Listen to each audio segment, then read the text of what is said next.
Assalamualaikum warahmatullahi wabarakatuh. Perkenalkan, nama saya Mirza Ahmad Rizky dengan NIM 2204010101125. Di sini saya akan menjelaskan tentang UTS analisa berorientasi objek.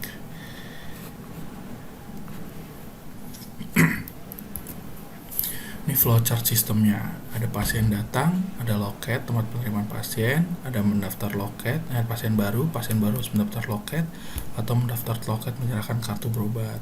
Ini rekam medis baru.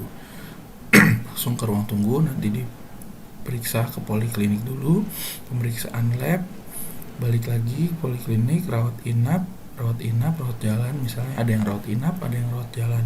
Kalau rawat inap harus ke kasir dulu terus pulang. Kalau rawat jalan, apotek, kasir, pulang. Rawat inap kalau udah sembuh kasir, kalau udah sembuh pulang. Penjelasan sistem berjalan.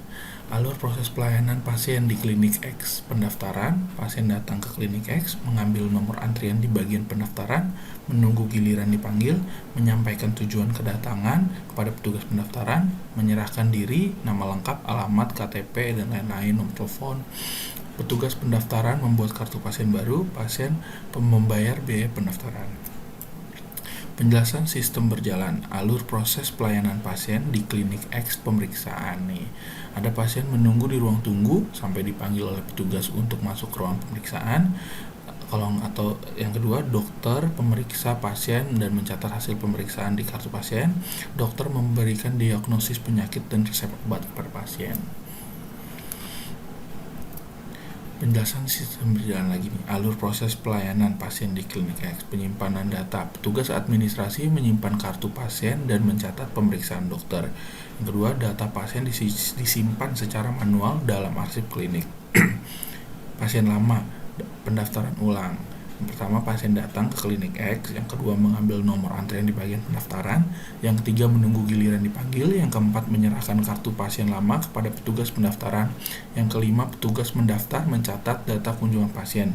Yang keenam, membayar biaya pendaftaran ulang. Pemeriksaan. Ada 3. Pemeriksaan, menunggu di ruang tunggu sambil dipanggil oleh petugas untuk masuk ke ruang periksa. Yang kedua, dokter memeriksa pasien, mencatat hasil pemeriksaan di kartu pasien. Dokter memberikan diagnosa penyakit dan resep obat kepada pasien. Terus penyimpanan data. Petugas administrasi memperbarui data pasien di kartu pasien lama. Yang kedua, kartu pasien lama dan dicatat pemeriksaan dokter disimpan kembali dalam arsip klinik. User recruitment dan recruitment gathering. Permasalahannya, proses pendaftaran dan pelayanan pasien yang lambat. Pasien harus mengantri lama untuk mendapatkan nomor antrian dan dipanggil untuk pemeriksaan. Petugas pendaftaran harus mencatat data pasien secara manual yang memakan waktu. Dokter harus mencatat hasil pemeriksaan pasien di kartu pasien secara manual yang memakan waktu. Yang kedua, resiko data pasien hilang atau rusak. Kartu pasien dan catatan pemeriksaan dokter disimpan secara manual dalam arsip klinik. Arsip klinik rentan terhadap kerusakan seperti kebakaran, banjir, bencana alam lainnya. Data pasien dapat hilang atau rusak jika tidak disimpan dengan baik. Yang ketiga, kesulitan dalam melacak riwayat kesehatan pasien. Data pasien disimpan secara manual dalam arsip klinik sehingga sulit untuk dilacak. Dokter kesulitan untuk melacak riwayat kesehatan pasien sehingga dapat menyulitkan dalam memberikan diagnosis obat yang tepat. User recruitment dan recruitment gathering. Solusinya, membuat sistem administrasi data rekam medik dengan terkomputerisasi. Sistem ini dapat mempercepat proses pendaftaran dan pelayanan pasien. Sistem ini dapat menyimpan data secara aman dan terjamin. Sistem ini dapat memudahkan dokter untuk melacak riwayat kesehatan pasien. User recruitment. Sistem harus dapat pendaftaran pasien baru dan lama. Sistem harus dapat menyimpan data pasien seperti nama lengkap, alamat, tanggal lahir, nomor telepon, dan riwayat kesehatan.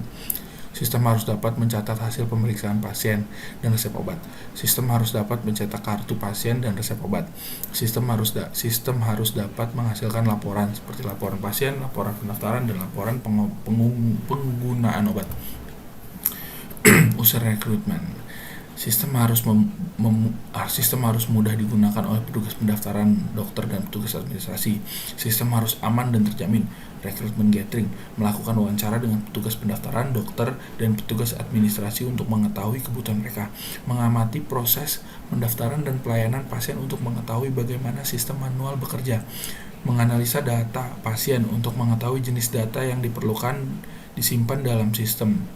Melakukan studi literatur untuk mengetahui sistem administrasi dan data rekam medik yang terkomputerisasi yang telah ada. Kesimpulannya, membuat sistem administrasi dan data rekam medik yang terkomputerisasi di klinik X dapat meningkatkan efisiensi dan efektivitas pelayanan pasien. Sistem ini juga dapat membantu klinik X untuk menyimpan data pasien dengan aman dan terjamin. Ini use case-nya, sistem usulannya. Ada seperti ini contohnya. Terus ini cara kerja sistemnya. Sistem ini bekerja untuk membantu klinik dalam beroperasi dan memudahkan pasien yang berobat ke klinik tersebut. Mula-mula pasien datang ke klinik dan melakukan pendaftaran ke bagian pendaftaran terlebih dahulu, lalu setelah itu bagian pendaftaran akan menginput data pasien ke dalam sistem berupa nama dan nomor rekam medik apabila pasien merupakan pasien klinik tersebut. Namun apabila pasien tersebut merupakan pasien baru, maka bagian pendaftaran akan meminta data lengkap pasien untuk diinput ke dalam sistem dan mendapatkan nomor rekam medik. Setelah petugas pendaftaran selesai menginput data pasien lalu mendapatkan nomor antrian dari petugas pendaftaran dan pasien menunggu panggilan untuk masuk ke dalam ruang pemeriksaan. Pada saat dilakukan tindakan medis, dokter akan memeriksa dan mendiagnosis penyakit apa yang diderita oleh pasien. Setelah itu dokter akan memberikan resep. Setelah pasien menerima resep, kemudian resep tersebut dibawa oleh pasien ke kasir untuk melakukan pembayaran di klinik dan resep. Kasir akan menjumlahkan total pembayaran yang harus dibayar oleh pasien dan mencetak kwitansi, lalu kwitansi tersebut diserahkan kepada pasien. Pasien menuju ke apotik untuk menyerahkan resep. Setelah itu menunggu apoteker meracik obat. Setelah obat selesai diracik, apoteker akan memanggil pasien untuk menyerahkan nomor obat dan pasien menunjukkan kwitansi sebagai bukti bahwa obat tersebut telah dibayar. Pada saat pasien mendaftar untuk berobat hingga pasien menerima obat, data tersebut telah diinput setiap aktor sehingga data pasien akan terekam oleh sistem, dan apabila klinik memerlukan data pasien, maka dengan menginput nomor rekam medik pasien semua data yang dibutuhkan mulai dari riwayat penyakit pasien hingga obat-obatan yang diterima pasien dapat dilihat. Sekian presentasi dari saya. Wassalamualaikum warahmatullahi wabarakatuh.